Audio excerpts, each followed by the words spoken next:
Ultra Combo!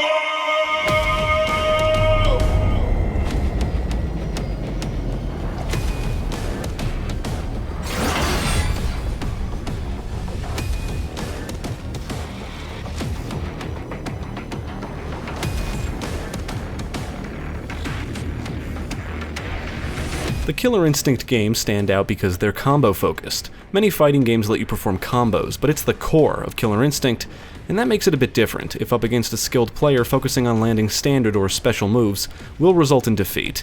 After Killer Instinct 2 and its updated version for the 64, we wouldn't see another game for 17 years. The series was rebooted in 2013 with the release of Killer Instinct for Xbox One. I refer to it as Killer Instinct 2013. It's a free-to-play game with content that was spread across 3 seasons. Double Helix Games, Iron Galaxy, and Rare were all part of the development, and a definitive edition which includes all of the content was released in 2016 and on Steam in 2017. This is the game that introduced me to the series, and I played it back during its first season. For this review, I played the definitive edition on Steam and Xbox One. You're going to see clips from both versions. I started with the Steam version, and after unsuccessfully trying to access the shadow modes, I moved over to the Xbox One version. Now let's take a look at Killer Instinct and see if it retains the same fun gameplay as its predecessors.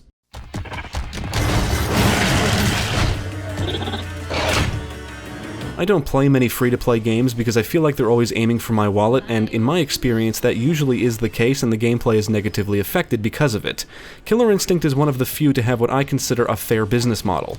On Xbox One you can download and play the game for free, with one playable fighter that is rotated out every week. You can buy more fighters, and before the definitive edition, season packages or bundles, which came with all of the content released for the seasons. This includes all fighters and some cosmetic stuff. Yes, there are microtransactions, but you can also earn and spend in-game currency. I haven't played the free version in a while, but despite only one fighter being available, I remember it letting you experience a good chunk of content, which is great for helping you decide if you like the game enough to want to pay for a season package or the full version.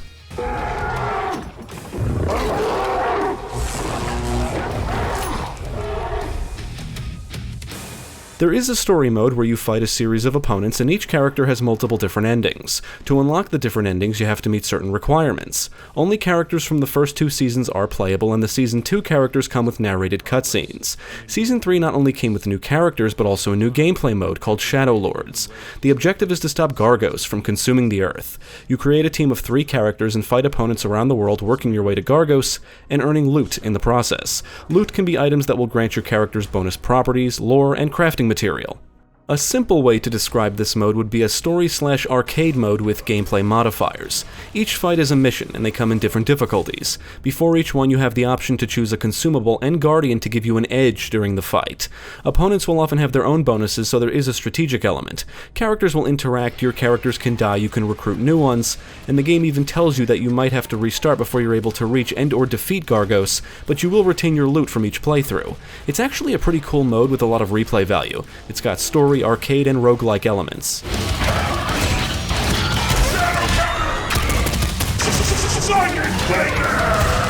All of the fighters from the previous games are present, including Idol and Gargos, and Season 3 added in 3 guest characters: Arbiter from the Halo series, Rash from the Battletoads series, and General Rom from the Gears of War series. As you play the game, you'll earn experience and level up, and each character will earn their own experience when you play as them. Leveling up rewards you with cosmetic stuff like profile card content and character skins and colors. Unlocking everything for every character will be a grind, but you can visit the store and spend money to unlock some stuff immediately. There's all kinds of skins, colors, and accessories that can be unlocked for each character.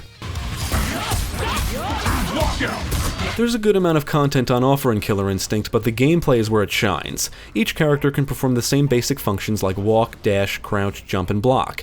You can perform low, medium, and high attacks and throw opponents. A standard match plays out just like it did in the previous games. Each character has multiple energy or health bars. When a character's energy bars are depleted, they lose. Each character can perform unique special attacks, and you need to understand the combo system if you want to be good or competent at the game.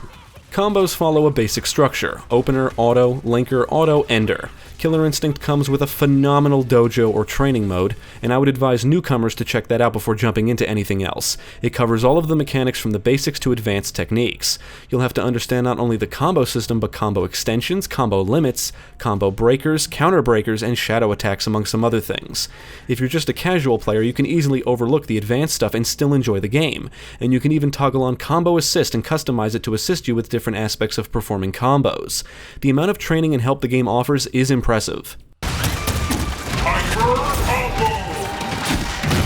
If you've played the previous games, you should know that to break out of a combo, you'll want to perform a combo breaker. In Killer Instinct 2013, this is done by pressing the punch and kick buttons that match the strength of the combo.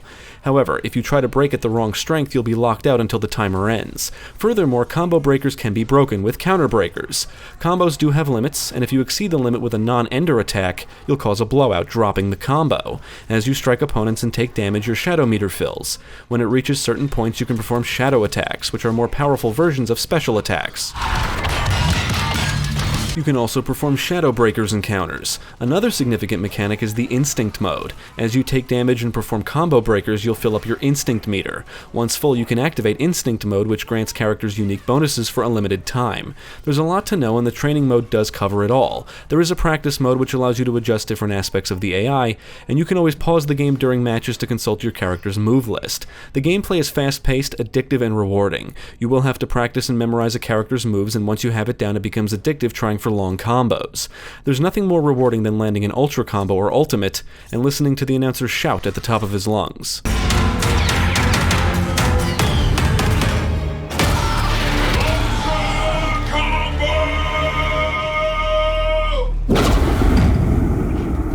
Killer Instinct is easily the most accessible game in the series thanks to its in-depth training and multiple difficulty modes. Plus, there are plenty of game modes for both single-player and multiplayer. You can test your skills online against others, tackle the story mode, set up a fight against the AI, or see how far you can get in the survival modes.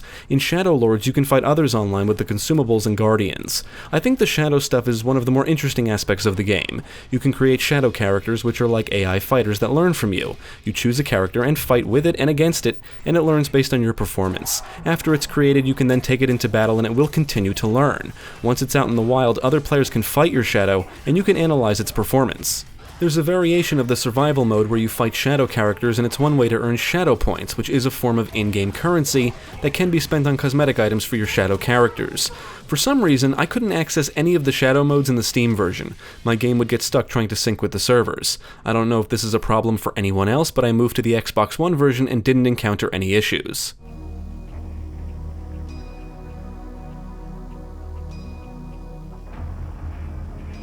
Killer Instinct was a launch title for the Xbox One, and I think the presentation holds up pretty well. It's colorful with detailed characters and environments, and I really like some of the character redesigns. Gargos and Cinder are two of my favorites. Strikes result in satisfying visual effects, and blood will land on the ground, and a blast will result in sparks flying through the air. There's a good variety of stages, and each one is unique. Some have cool weather effects, and you can actually see raindrops bouncing off of characters, and you'll see all kinds of things moving around in the backgrounds. For example, banshees flying around and elites engaged in battle in the Arena of Judgment stage. The gameplay is accompanied by a fantastic soundtrack. Mick Gordon was the composer for the first two seasons, and his version of the song The Instinct is absolutely incredible. There's a lot of memorable tunes here that perfectly complement the crazy and badass style of the game. Characters will grunt and groan during matches, and the constant shouting from the announcer only makes the fighting feel more intense and exciting. On the technical side, I did not encounter any performance issues in either version. As mentioned earlier, I was unable to access the shadow modes in the Steam version.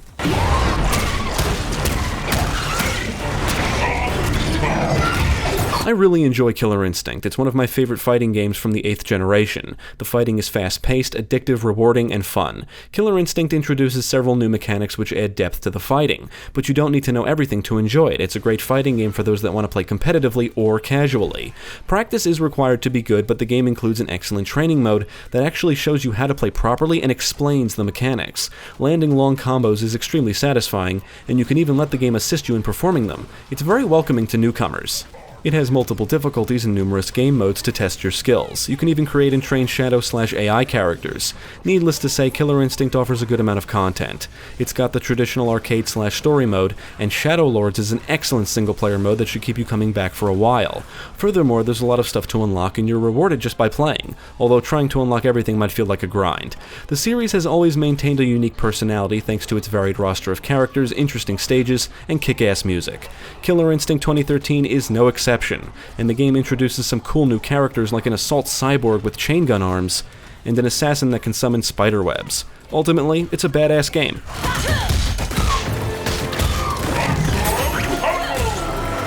I would absolutely recommend Killer Instinct to fans of the series and the fighting genre. I think it's one of the most enjoyable fighting games of its generation, and I think it's the best game in the series. In fact, if you're looking to get into the series, I would recommend you play this before its predecessors. It's welcoming to new players, and the fighting is fast, fluid, and fun. Almost everything about Killer Instinct is awesome. The gameplay, the fighters, the music, it's a fighting game with attitude. If you're looking for some competitive fun or just want to kick some ass, definitely check out Killer Instinct.